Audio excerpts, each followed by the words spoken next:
राम राम भाई सारे कैसे हो तुम सब। मैं हूँ थारा टीचर सुरेश रावत, थारे लिए लेके आ चुका हूँ चैप्टर नंबर 9, ग्रेविटेशन।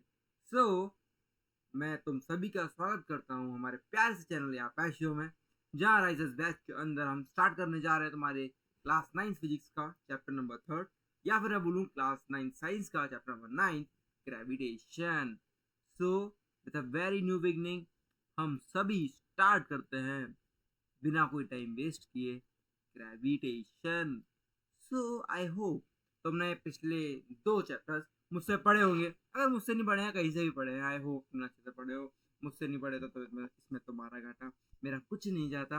अगर तुमने नहीं पढ़ लिए है इट्स गुड, और नहीं पढ़े तो यार पढ़ लो जाके, उन्हें और ज़्यादा नॉलेज मिलेगी। Okay, so at least advance lecture तो देख ही लो, तो फिर तुम्हें ज़्यादा उससे फायदा मिलेगा। ठीक है, सो जो मेरे कॉन्टिन्यूस एकदम मेरे साथ जुड़े हुए मेरे बच्चे हैं, वो स्टार्ट करते हैं हमारे साथ प्रभु का नाम लेके gravitation chapter. So sir, what is gravitation? सबसे पहला क्वेश्चन हमारे दिमाग में सर जो आता है ना, वो होता है ग्रेविटेशन सर क्या है, ये बता दो पहले तो। अब ग्रेविटेशन सुन के ना हम सभी के मन में ना बस एक ख्याल आता है कि सर एक ट्री है, और सर वो ट्री हमें ही बताया गाय का है, सर वो ट्री है एप्पल का। अरे जेफ, ये वाला एप्पल नहीं, तुम्हारा स्टीव जॉब्स वाला एप्पल नहीं, तुम्हारा पूरा एप्पल, फुल एप्पल। जो तुम्हारा एक एप्पल है और उसके नीचे बैठे हुए तुम्हारे न्यूटन सर, जो ऐसे घुंघराले बाल करके बैठे हुए हैं। ठीक है, सर के पास कंघी नहीं थी उस टाइम पे, तो सर ऐसे बैठे हुए थे और उनके सर पे आके गिरा था apple. So they are start thinking about कि कैसे ग्रेविटेशन होता है, सर ऐसा कौन सा फोर्स है जो नीचे लगता है, ऐसे क्यों होता है कि वो जो ऑब्जेक्ट हम ऊपर फेंकते हैं वो हमेशा नीचे ही आता है, या वो कभी ऊपर ही क्यों नहीं चला जाता। ऐसा क्यों होता है कि जो हमारा अर्थ है वो सन की टुवार्ड्स रोटेट ही करता रहता है। ऐसा क्यों नहीं होता कि उस पर जाके गिर जाए। ऐसा क्यों होता है कि हमारा जो मून है वो अर्थ की तरफ रोटेट ही करता रहता है। ऐसा क्यों होता है सर, ये सारे इमोशंस क्यों होते हैं, ये मतलब ये क्या होता है, ये किस लिए होता है। इस सब का जवाब मिलेगा बच्चों, वो मिलेगा इस चैप्टर में।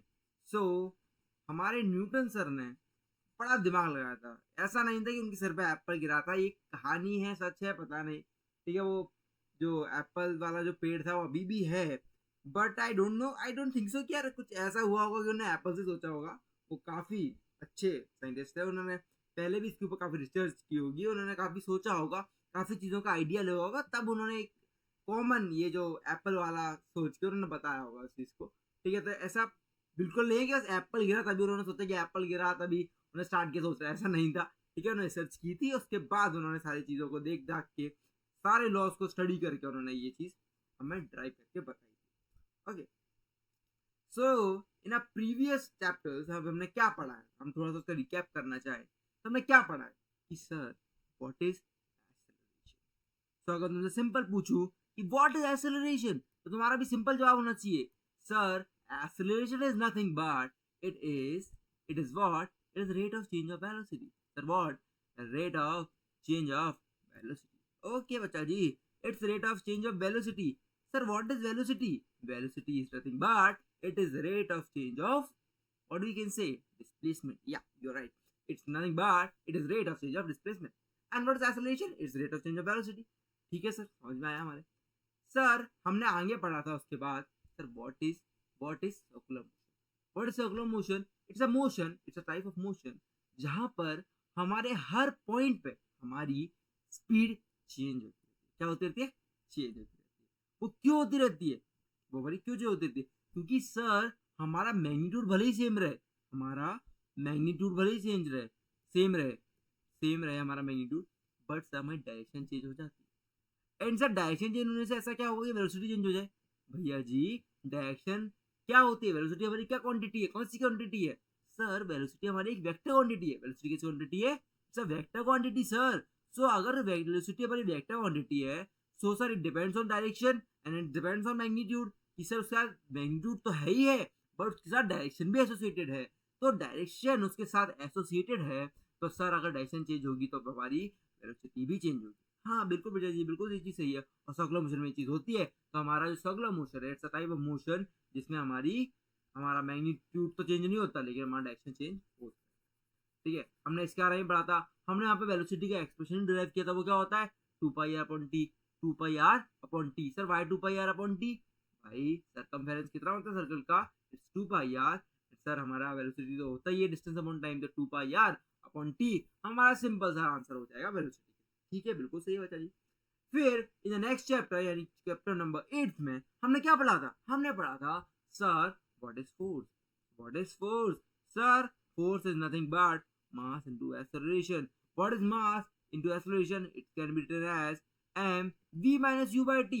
What is this? This is nothing but, sir, this is change in momentum, sir. This is nothing but change in momentum, sir. Okay. And sir, if it is divided by t, so then we can say the force is nothing but it is rate of change of momentum. As a second law states that force can be derived on any object as its rate of change of momentum. Okay, तो हमने इतना पढ़ा था।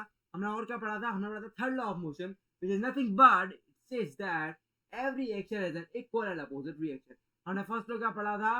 any object can remain in rest or can remain in motion until after an force is applied. अगर हमें किसी भी object की, अगर वो चल रहा है उसे रोकना है, या फिर वो रुका हुआ है उसे चलाना है, तो कोई ना कोई फोर्स देना पड़ेगा। फोर्स देने का मतलब क्या है कि हम उसके अंदर वेलोसिटी का कुछ ना कुछ चेंज लेके आए, उसके अंदर मोमेंटम का कुछ ना कुछ चेंज लेके आए, है ना। यही सब तो मतलब है कि हम उसके अंदर मोमेंटम का चेंज, देखो वेलोसिटी में चेंज आएगा तो मोमेंटम में चेंज आएगा ही आएगा। तो अगर हमें किसी की वेलोसिटी को चेंज करना है तो उसकी फोर्स का हमारा चेंज आएगा कि नहीं आएगा? आएगा। सर वेलोसिटी चेंज हो रही होगी, सर पक्का कोई ना कोई फोर्स लग रहा होगा। जैसे हमारी कार चल रही होती है, कार पे हम ब्रेक लगाते हैं, तो हमारी कार पे फोर्स लगता है कि नहीं, टायर से फोर्स लगाता है कि नहीं हमारे जो ब्रेक्स होते हैं, जिस वजह से क्या होता है कि हमारे ब्रेक स्लो होते हैं, हमारी कार रुक जाती है। तो ये सब हमने पढ़ा था, है ना, कि हमारा फोर्स इज नथिंग बट हमारी वेलोसिटी में चेंज रहना। हमारी वेलोसिटी में चेंज आ रहा है मतलब कोई ना कोई फोर्स लगेगा। ओके, ठीक है सर, हमने ये सब चीजें पढ़ी थी, इन सब बातों का आपने रिवाइज करा दिया। Thank you very much for this. तुम तो कहोगे नहीं, मैंने खुद ही अपने आपको थैंक यू कह लिया। Okay, so let's move on to further topic. Sir अब आ चुका है हमारा मेन टॉपिक जो कि ग्रेविटेशन। आप तो हमें ये समझाओ कि ग्रेविटेशन क्या होता है sir. Why moon revolves around the sun, why they both can't get collide with each other, why they can't collide with each other sir, why they can just hit them and just crush both of them, and we have a new planet in this world, or you can say we have a new planet in this galaxy, sir. Why these planets can't get collided with each other? Sir ऐसा क्यों नहीं होता है? Sir हमने देखा है, फिल्मों में देखा है कि कुछ मीटरॉइड्स गिरेंगे, कुछ एस्ट्रॉइड्स गिरेंगे जिससे कि हमारा ये धरती फट जाएगी सर लेकिन ऐसा मून के साथ क्यों नहीं होता कि मून क्यों नहीं गिर जाता हमारे ऊपर? ऐसा क्यों नहीं होता सर? ऐसा क्या है? ऐसा क्या कुछ है क्या उनके बीच में सर? ऐसा कुछ रोक रहा है क्या उन्हें? हाँ जी बच्चा जी, बिल्कुल उनके बीच में कुछ ना कुछ ऐसा फोर्स है जो, वो क्या फोर्स है आपको बताएंगे। चलिए आगे पढ़ते हैं। ठीक है, अब आपने एक चीज देखी होगी, व्हाट यू गाइस नोटिस, कि सर जब भी हम किसी ऑब्जेक्ट को सर्कुलर मोशन में घुमाते हैं, हाँ चलो ये अच्छा सा डायग्राम बना हुआ है ना, हम क्यों करना है, हम जब भी किसी ऑब्जेक्ट को सर्कुलर मोशन में घुमाते हैं, लेट सपोज हम वेलोसिटी चेंज नहीं करते। हाँ, वेलोसिटी चेंज नहीं करने का मतलब क्या है सर? डायरेक्शन तो चेंज हो रहा होगा, आप मतलब वो तो डिफाइन कर नहीं सकते। मतलब आप कहना चाह रहे हो कि आप मैग्नीट्यूड चेंज नहीं कर रहे हो। क्या नहीं चेंज कर रहे हो? आप मैग्नीट्यूड चेंज नहीं कर रहे हो, लेकिन आप एक हमारा जो स्टोन को धागे से बांधकर आप घुमाए जा रहे हो सर्कुलर मोशन में। तो सर आप मुझे ये बताओ, ऐसा क्यों नहीं होता कि ये जो स्टोन है वो मुझे हिट कर जाए? मतलब क्या ये स्टोन अगर मैं ऐसे घुमा ही रहा हूँ तो ऐसा क्यों नहीं होता सर ये एकदम से मेरी तरफ ही आ जाए? ऐसा क्यों नहीं होता सर? आप मुझे बताओ सर कि ये स्ट्रिंग एकदम ढीली क्यों नहीं पड़ जाती और ये एकदम ऐसा क्या फोर्स क्या है कि ये ना सर एक ही डायरेक्शन में घूमता रहता है जब तक मैं इसे इसकी वेलोसिटी कम ना कर दूं या फिर बढ़ा ना दूं जिससे और दूर चला जाए, है ना। जब तक मैं इसे रिलीज ना करूं या फिर इसकी स्पीड कम ना करूं, सर ये वापस ऐसा कम क्यों नहीं होने लगता? अगर मैं एक ही इस पर होते जाऊंगा सर तो फिर ये एक ही मोशन में क्यों घूमता जाएगा? मेरा कहने का मतलब ये है कि अगर मैं सेम वेलोसिटी से मेरा मतलब है मैग्नीट्यूड से ऐसे घुमाता रहूंगा, सेम मैग्नीट्यूड से घुमाता रहूंगा, तो सर ये इसी ही मोशन में क्यों घूमेगा? ये कम क्यों नहीं होगा हर बार? मुझे तो आप ये बताओ। ये कम इसलिए नहीं होगा because a force is acting on it. If force is acting on it to keep him this stone in this direction which is acted towards the hand, towards our hand। ऐसा ही होता है जब हमारी थ्रेड को हम घुमाते हैं किसी स्टोन से, तो उस स्टोन पे एक फोर्स लग रहा होता है, जिस कारण से हमारा जो स्टोन होता है वो एक ही मोशन में घूमता रहता है। वो फोर्स पता है कौन सा फोर्स होता है? वो फोर्स हमारा फोर्स होता है सेंट्रिपिटल फोर्स। कौन सा force? Centripetal force. Okay, which kind of force? Sir, centripetal force। ठीक है, centripetal force is nothing but a force which is acted in the direction of what? The direction of the hand। मतलब समझो इस direction में हमेशा, अगर मेरा stone इधर होगा तो इस डायरेक्शन में लगेगा, हैंड की डायरेक्शन में। तभी तो हमारा जो ऑब्जेक्ट होता है वो एकदम से छूट नहीं जाता, वो कहीं और नहीं चला जाता, वो हमेशा एक ही मोशन में मतलब एक ही सर्कुलर ट्रैक पे घूमता रहता है, वो कहीं और नहीं चला जाता, वो हमेशा क्या रहता है? सर्कुलर ट्रैक में घूमता रहता है। अगर सोचो ये मोशन से अंदर की तरफ नहीं ढकेल रहा होगा, तो ऐसा भी तो हो सकता था कि भाई हमारा जो पत्थर है वो ऐसे बाहर निकल जाता, जब हमने यहाँ पर तो वो ऐसे पीछे चला जाता, अरे ये है ना, यहाँ पर था तो वैसे भी चला जाता, ऐसा भी हो सकता था। लेकिन ऐसा नहीं हो रहा है। ऐसा क्यों नहीं हो रहा है? क्योंकि उस पर एक फोर्स लग रहा है, जो फोर्स उसे मना कर रहा है कि नहीं भाई तुझे कहीं नहीं जाना है, तुझे बस एक ही डायरेक्शन में चलना है। वो कौन सा डायरेक्शन है? वो है केवल एक सर्कुलर, तुझे एक ही मोशन में चलना है। वो कौन सा मोशन है? वो है सर्कुलर मोशन। और वो सर्कुलर मोशन किस फोर्स की वजह से आएगा? वो केवल आएगा सेंट्रिपेटल फोर्स की वजह से। वो फोर्स है जो उसे रोका हुआ है और उसे घुमाया जा रहा है एक। So before the thread is released, the stone moves in a circular path with a certain speed and changes direction at every point। हमने एक चीज बताई, the change in direction involves change in the velocity or acceleration। हाँ भाई, अगर direction में change हो रहा है तो भाई वेलोसिटी चेंज हो रही होगी। डायरेक्शन में चेंज लिख देते हैं, डायरेक्शन में change is directly proportional to what? कि सर वेलोसिटी में कुछ ना कुछ चेंज हो रहा होगा। हाँ सर, सही से आता है, वेलोसिटी से वेक्टर क्वांटिटी मैग्नीट्यूड भले चेंज ना हो, लेकिन सर हमारी डायरेक्शन तो चेंज हो रही है। So direction is directly proportional to velocity and velocity is directly proportional to what? To acceleration. Sir why? Because acceleration is nothing but rate of change of velocity. Sir अगर velocity में direction में change आएगा मतलब कुछ ना acceleration होगा, और sir acceleration होगा और बॉडी के पास कोई मास होगा, तो सर फोर्स तो आएगा ही आएगा ना। That force is nothing but centripetal force. वो फोर्स जो इस बॉडी को एक ही मोशन में, एक ही तरीके से डायरेक्शन देता है, कि वो डायरेक्शन कौन सा है? कि भैया वो उसे अंदर की घुमाता रहता है सर्कुलर पाथ में, है ना। वो कौन सा फोर्स है? That force is nothing but centripetal. The force that causes the acceleration and keeps the body moving along the circular path is acting towards the center। वो किस तरफ लग रहा होता है? सेंटर की तरफ लग रहा होता है। The force is called centripetal or we can say center seeking force। Centre seeking force, centripetal का मतलब होता है सेंटर सीकिंग, कि सेंटर की तरफ। सेंटर कहाँ है? हमारा हैंड है, तो हमारे हैंड की तरफ एक पॉइंट करता हुआ फोर्स लगता रहता है, वही है हमारा सेंट्रिपेटल। कौन सा फोर्स? Centripetal force. ठीक है, okay, let's move on. Sir can you tell me कि सर अगर ये हमारे केवल स्टोन वाले पे आपने बताया, तो sir is there any force between Mars and sun? Is there any force between Mars and earth? Is there any force between moon and earth? हाँ बेटा, सब में ये फोर्स होता है। अगर हमारा मून जो है, ये मान लीजिए हमारा अर्थ है और ये हमारा साथ में मून, ये मून, तो हमारा जो मून है और जो अर्थ है वो भी तो क्या है? ऑब्जेक्ट ही है तो आखिरकार ऑब्जेक्ट ही। तो उन दोनों ऑब्जेक्ट के बीच में भी तो कोई ना कोई फोर्स होगा, तभी तो भैया ये सर्कुलर पाथ में घूमता रहता है। उनके बीच में भी कौन सा फोर्स लगता है? फोर्स तो सेंट्रिपेटल फोर्स। हर दो ऑब्जेक्ट्स के बीच में जो एक ऑब्जेक्ट सेंटर की ओर है और दूसरा ऑब्जेक्ट का चक्कर लगा रहा है, उन दो के बीच में कौन सा फोर्स लग रहा होता है? Centripetal force. मतलब सेंट्रिपेटल फोर्स ही वो फोर्स है जो किसी भी ऑब्जेक्ट को स्ट्रेट लाइन मोशन फॉलो नहीं करने देता है, वो उसे किस मोशन में घुमाता रहता है? सर्कुलर मोशन में। किस मोशन में? Circular motion. ठीक है, चलो। टेंजेंट क्या होती है? देखो, अगर तुम्हारी कोई एक सर्कल है ना, और मैं बोलूं कि तुम सर्कल पे कोई एक पॉइंट चूज करो, अब बताओ circle is what? Circle is a well defined collection of all points which are oriented in such a way that forms a circular loop।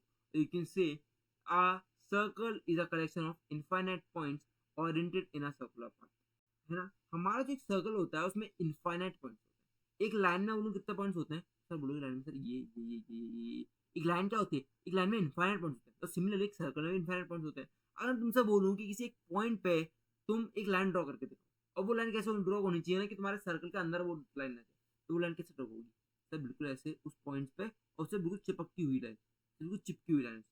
तो वो जो लाइन होगी चिपकी हुई ना उस पॉइंट पे, वही तुम्हारी क्या होती है, वो होती है टेंजेंट एट। अब मैं अगर यहाँ पे वो बी पॉइंट है, तो बी पॉइंट पे जो टेंजेंट होगी ना वो ए से।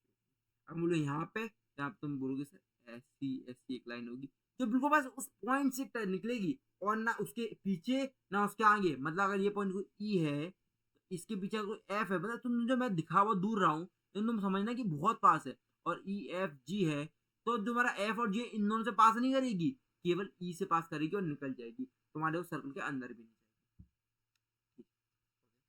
सो अब क्या, हमने आगे जब हमने ये पढ़ा कि कोई भी जो मतलब मोशन होता है सेंट्रिपेटल फोर्स का, वो कैसा होता है, वो कैसा करवाता है, सर्कुलर पाथ में करवाता है, ठीक है, और किस तरफ उसका कंडीशन होता है, वो होता है सेंट्री। एक और चीज जो तुम्हारे, देखो इसका जो डेरिवेशन है ये तुम्हें सीधा भी याद रख लेना पड़ेगा कि ना तुम्हारे सेंट्रिपेटल फोर्स की होती है एक वैल्यू, क्या होती है, एक वैल्यू होती है, जो मैंने तुम्हें एक्सेलरेशन बताया ना, ये जो एक्सेलरेशन आता है तुम्हारे डायरेक्शन चेंज होने की वजह से, ये एक्सेलरेशन की एक वैल्यू होती है।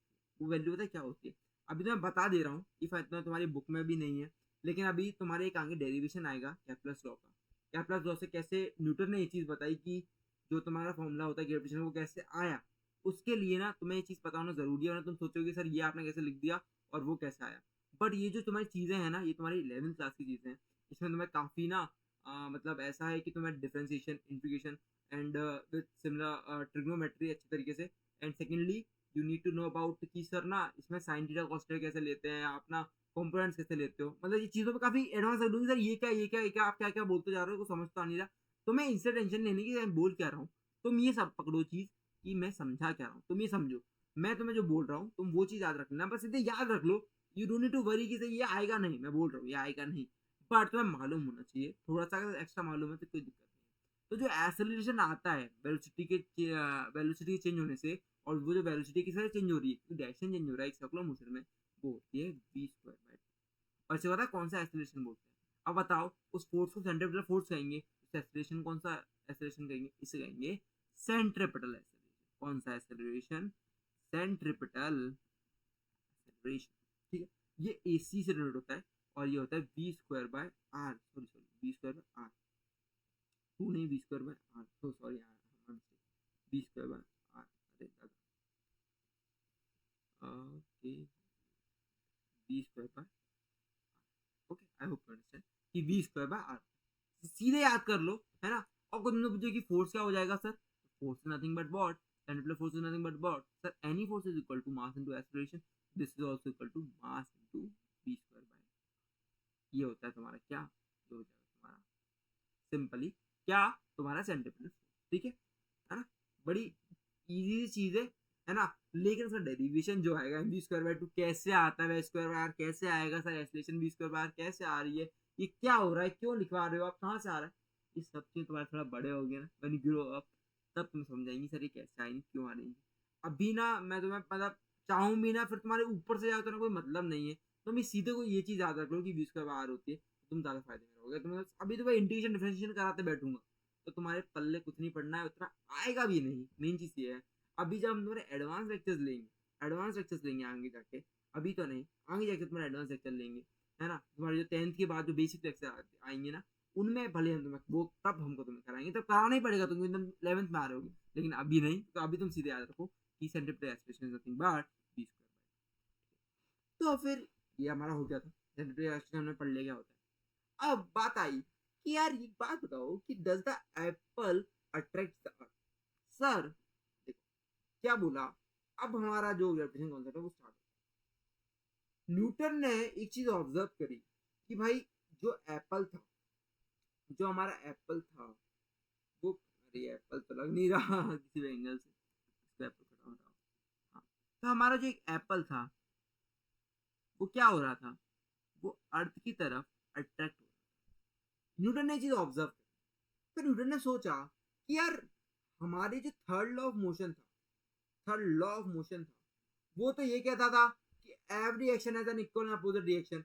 अगर हमारा अर्थ जो है वो सन को रिएक्ट करेगा तो क्या हमारा सन, सॉरी, यहाँ एक सोचने तरीका वो भी है, लेकिन इसके उससे मैं बताऊं कि अगर हमारा एप्पल जो है वो अर्थ को अट्रैक्ट, अर्थ हमारा जो है एप्पल को अट्रैक्ट कर रहा है, तो क्या हमारा एप्पल अट्रैक्ट नहीं करेगा अर्थ को? समझ रहे हो तो क्या बोल रहा हूँ मैं, कि अगर मेरा अर्थ जो है वो अट्रैक्ट कर रहा है एप्पल को, तो क्या मेरा एप्पल अर्थ को अट्रैक्ट नहीं करेगा? तो यही चीज उसके दिमाग में घुस रही थी, मतलब उनके दिमाग में ये चीज घूम रही थी कि यार ऐसा क्या हो रहा है कि मेरा अर्थ नहीं पहुंच जा रहा एप्पल के पास, लेकिन मेरा एप्पल अर्थ के पास है। कुछ ना कुछ सर यहाँ पे ना उनने सोचा होगा कि फोर्स का कुछ ना कुछ रिलेशन चल रहा है, कि भैया जरूर जो फोर्स है वो खींच रहा है, उसमें कोई ना कोई फैक्टर्स ऐसे हैं जो इस चीज को डिफाइन कर रहे हैं। कुछ ना कुछ ऐसा फैक्टर है जो इस चीज को डिफाइन कर रहा है कि मेरा अर्थ के पास ही एप्पल आएगा, मेरा जो एप्पल है वो अर्थ के पास आएगा, ना कि मेरा अर्थ जो है वो एप्पल के पास आएगा। मतलब ऐसा नहीं होगा कि मेरा अर्थ जाके चिपक जाए एप्पल से, मेरा एप्पल जो ऊपर से वो नीचे आके मेरे अर्थ से। तो यही सब आर्गुमेंट्स को करते करते उन्होंने और सोचा कि यार ऐसा क्यों नहीं होता कि ये जो सन के हैं, जो सन है वो सारे प्लैनेट्स को ऐसे अपनी तरफ रोटेट कराता रहता है, क्यों ये अर्थ जो है वो रोटेट नहीं करा पाता? ऐसा क्या मोशन हो रहा है कि भैया ये दोनों कोलैप्स नहीं कर जा रहे? अगर ये अट्रैक्ट कर रहे हैं सेम जैसे एप्पल अट्रैक्ट करता है, अर्थ अट्रैक्ट करता है एप्पल को, ऐसा क्यों नहीं हो रहा कि भाई मेरा जो मून है वो अट्रैक्ट कर ले अर्थ को, तो वो दोनों कोलैप्स हो जाए, दोनों टकरा जाए? ऐसा क्या है? सो फिर उन्होंने जाके बताया, जब उन्होंने डिस्कवरी की, तब उन्हें पता चला कि this force of attraction between any two object is called the gravitational. क्या बोला कि only does the earth attract an apple and the moon, but all the objects in the universe attract each other। उन्होंने इन सारे arguments को, उन्होंने कौन से इन सारे आर्गुमेंट्स को उन्होंने जब नोटिस किया, तो उन्होंने ये पाया कि ये जो फोर्स ऑफ अट्रैक्शन है ना किसी भी ऑब्जेक्ट के बीच, वो है द ग्रेविटेशन। और फिर उन्होंने डिराइव किया the universal law of gravitation, जो कि हमारे लिए कितना इंपॉर्टेंट है, बहुत। तो उन्होंने बताया that every object in the universe attract each other, मतलब इस यूनिवर्स में कोई भी ऑब्जेक्ट होंगे वो हमेशा दूसरे अट्रैक्ट करते हैं। ये लॉ है। अब मैं तुम्हें ये चीज ना, ये चीज तो खुद ड्राइव करने की जरूरत हमें इसके मैथमेटिकली है, लेकिन ये चीज तुम्हें दुनिया भर में दिख रही होगी कि कोई भी तो ऑब्जेक्ट जो होते हैं वो दूसरे अट्रैक्ट करते हैं, ठीक है, विद अ फोर्स। उनमें कोई ना फोर्स है which is proportional to the product of their masses and inversely proportional to the square of the distance, and this is given by F G M small m upon d square, where capital M is the mass of A object and small m is the mass of B object. So this is the gravitational force of motion। और इसी को ना, इसी पूरे formula को उन्होंने ना इस थ्योरी में लिखा हुआ है। क्या बोला है उन्होंने? that F is directly proportional. Directly proportional मतलब क्या होता है? ये जो G दिख रहा है तुम्हारा, एक G एक कांस्टेंट है, कांस्टेंट को हटाओगे प्रोपोर्शनलिटी कांस्टेंट आएगा, वो प्रोपोर्शनलिटी का साइन आएगा। उसके बाद उन्होंने बोला है product is directly proportional to the product of their masses and inversely proportional to square of distance between them। तो उनके बीच में डिस्टेंस होगा उसके स्क्वायर से डिवाइड, और उनके दोनों का mass. Let two objects A and B of mass m, उन्होंने सब बताया, ठीक है। उन्होंने ये लॉ सी से ड्राइव किया था हमारा, ठीक है। ये सब लिखा हुआ है, कुछ नहीं है, let two objects A and B ले लो, और उसके अकॉर्डिंग है ना उन्होंने, मतलब जो ऊपर जो चीजें लिखी हुई है ना, ये जो पूरी लाइन लिखी हुई है उसके, तुम तो अपन सिंपल, अपन समझदार बच्चे हैं यार, अपन तो जानते हैं ना। तो उन्होंने जो बोला अपन ने उसको सीधे लिख दिया कि is directly proportional to what, the product of the masses of both the objects and inversely proportional to the square of distance between them। तो उन्होंने इन दोनों चीजों को अलग अलग करके लिखा, और फिर दोनों को जोड़ दिया मतलब साथ ले आए, और उन्होंने ये चीज प्रूव की, ठीक है, उन्होंने ये चीज प्रूव की। तो ठीक है, तो देन हमारा ड्राइव हुआ Newton gravitation law of universal gravitation law. The SI unit of G can be obtained by substituting the units of force, distance and mass। ठीक है, तो ये सब फोर्स की क्या होती है, न्यूटन होती है। जी को अगर हमें निकालना, जो जी को कांस्टेंट है ना, जी तो हमारा ये कांस्टेंट है, और फोर्स तो हमारा जो होता है वो हमेशा डिफाइंड होता है, फोर्स का तो न्यूटन ही होता है। डी स्क्वायर यानी डी तो डिस्टेंस है, यानी फिर कितना हो जाएगा इसका हो जाएगा मीटर स्क्वायर, और नीचे दो मासेस है, मासेस है मतलब केजी स्क्वायर, तो newton metre square upon kg square. इसकी जो वैल्यू है that is founded by whom, is founded by Henry Cavendish. Henry Cavendish ने उसकी वैल्यू निकाली थी। वैल्यू पता कैसे निकाली होगी उन्होंने अलग अलग मासेस लिए होंगे, उन्होंने कुछ मासेस को लिया होगा, दो मासेस को लिया, उन दोनों का मास उन्हें मालूम होगा m1 m2, डिस्टेंस मालूम होगा उन दोनों के बीच का, ठीक है, और उन्होंने देखा होगा कि इन दोनों की जो फोर्स कितना लग रहा है, उन्होंने फोर्स को कैलकुलेट करा होगा, उन्होंने मान के इस फोर्स को कैलकुलेट करके बार बार अलग अलग वैल्यूज पे चेक किया होगा, और फिर उन्होंने एक्सपेक्टेड वैल्यू ये दी। कितनी है वो 6.673 × 10⁻11 newton metre square upon kg square. ये याद रखना, नहीं याद आ रहा हो ना तो सीधे फॉर्मूला में देखना। कैसे फॉर्मूला देखोगे कि सर फोर्स है, फोर्स का न्यूटन आ जाएगा, सर डी स्क्वायर है, डी स्क्वायर यानी सर क्या डिस्टेंस, डिस्टेंस यानी क्या सर, डिस्टेंस इसमें निकालते हैं अपन मीटर में निकालते हैं, तो सर मीटर स्क्वायर आ जाएगा। और नीचे दो मासेस हैं सर, मास इंटू मास यानी KG KG, KG into KG, KG square. ऐसे मेरा ड्राइव हो जाता है, समझ में आया? मैं तो ऐसे करता था, मैं याद नहीं करता था, सीधे देखता था। फोर्स का न्यूटन डी स्क्वायर है सर, डी का होता है एम, तो इसका एम स्क्वायर, मास केजी में निकालता है तो केजी स्क्वायर, बस। So we know that there exist a force attraction two objects, compute the force. अब हम निकाल सकते हैं अलग अलग ऑब्जेक्ट्स के लिए, ठीक है। अब ये जो इनवर्स स्क्वायर है, जो इसका प्रूफ है इनवर्स स्क्वायर का, ये प्रूफ मैं तुम्हारा अगले लेक्चर में तुम्हारे लेके आ रहा हूँ, ठीक है। जो कि तुम्हारा होता है केपलर्स लॉ से। तब ये केपलर्स लॉ क्या होते हैं, केपलर्स लॉ कैसे ड्राइव होते हैं, वो हमें नहीं सब जाना है उसके अंदर। केपलर्स लॉ वो भी तुम्हारे क्लास 11 के टॉपिक्स हैं, वो प्लेनेटरी मोशन की, प्लेनेट का मोशन कैसा होता है उसके अकॉर्डिंग के वो टॉपिक्स हैं, उनमें भी हमें डीप डाइव नहीं करना है ना। हमें डीप डाइव नहीं करना है ज्यादा चीजों में, ठीक है। हमें ऊपर ऊपर से चीजों को पढ़ना है अभी, फिर हम धीरे धीरे इनके अंदर जाएंगे, जैसे हम हायर क्लासेस में जाएंगे, जिससे हमारा ब्रेन डेवलप होता है ना, धीरे धीरे हमारा कॉन्सेप्ट भी डेवलप होता है। तो हमें ना एकदम से इनके अंदर नहीं घुसना है, धीरे धीरे हम घुसेंगे, चिंता ना करो, ठीक है, सब हो जाएगा। तब हम इन चीजों को कर रहे होंगे। अभी हम पहले इस क्वेश्चन को कर रहे थे पहले, ठीक है। हमारा अगले लेक्चर में बताऊंगा कि केपलर्स लॉ कैसे टाइप होता है। The mass of an earth is 6 point, ये इतना दिया हुआ है, मास इतना दिया हुआ है, एंड द मून का मास इतना दिया हुआ है, डिस्टेंस दी उनके बीच में इतनी सारी, है ना, सही बात है, इतनी डिस्टेंस होती है, और ये वैल्यू है। पुट करना है, आंसर लेके आना है। क्या करोगे सर, एक m1 दे रखा है, एक m2 दे रखा है, r दे रखा है, अरे यार इतना ही निकाल पाओगे क्या, m1 into m2 into g upon r square is nothing but 4। अभी जब फोर्स दो कैलकुलेट करके मैं सीधे देखो, ये फोर्स ना इतना आया है ना, तो जो फोर्स तुम्हारा एग्जर्ट करता है तुम्हारा earth on the moon is 2.02 × 10⁻20। State the universal law of gravitation क्या है, that is nothing but g m1 m2 upon r square. अगर मैं इसे और अच्छे से बता दूं तो क्या बोलूंगा, the force of gravitation stage that it is directly proportional to the product of both the masses, product of both the masses, product of both the masses. The force on any two objects in this world or in universe is given by directly proportionality constant, or you can say the force exerted by any two objects on each other can be derived by is directly proportional to product of both the masses of the object and the square of distance between them, inversely proportional to the square of distance between them। Simple simple simple simple. और ज्यादा मेरी English थोड़ी सी ऊपर नीचे गई हो तो मैंने नहीं एक बार समझाया हो, तो every object in the universe attract each other with a force which is proportional to the product of their masses and inversely proportional to the square of distance between them. The force along the line joining the center of two objects is given by gm1 m2 upon r square, ठीक है। Write a formula to find the magnitude of gravity force between the earth and the object surface of the earth। मतलब क्या, earth surface पे क्या लेना है, इसको लेना m o, और अर्थ का क्या ले लेना, मास m e, ठीक है। तो क्या हो जाएगा, g mass of object into mass of earth upon that r square which is distance between both the object, ठीक है। तो importance of universal law of gravitation, the force which binds the earth, क्या मिलता है, हमारे जो force that bind us to the earth, हमें जो चिपका के रखते हैं हमारे, अगर ये फोर्स नहीं हो ना तो हम उड़े।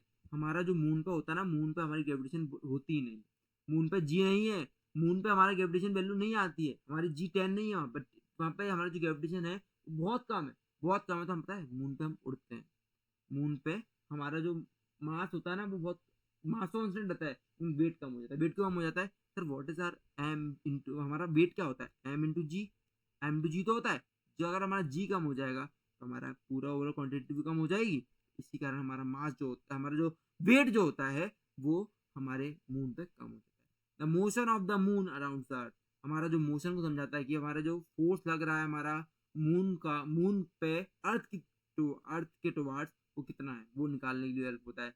Motion of planets around the sun, हमारे जो सन की तरफ मोशन हो रहा है वो सर्कुलरली क्यों होता रहता है, ऐसा कौन सा फोर्स है जो हमारा लगता रहता है, सर वो फोर्स हमारा कौन सा है, gravitation. The tides due to the moon and the sun, जो टाइड्स अकर होते हैं हमारे, है ना, समुद्रों में, जो इस फोर्स के कारण जो टाइड्स अकर होते हैं वो सारे इन फोर्स ऑफ पार्टिकल्स की वजह से होते हैं। अगर तुमसे कोई ये पूछे, चलो एक सिंपल क्वेश्चन तुमसे अगर मैं पूछना चाहूँ, मुझे ये बताओ कि मान लो ये अर्थ है और ये सन, अब ये इसके रोटेट कर रहा है, रोटेट कर रहा है, ठीक है। अब अगर तुमसे पूछूं कि इन दोनों ऑब्जेक्ट्स के बीच में ग्रेविटेशन का फोर्स होगा कि नहीं, किस डायरेक्शन में होगा?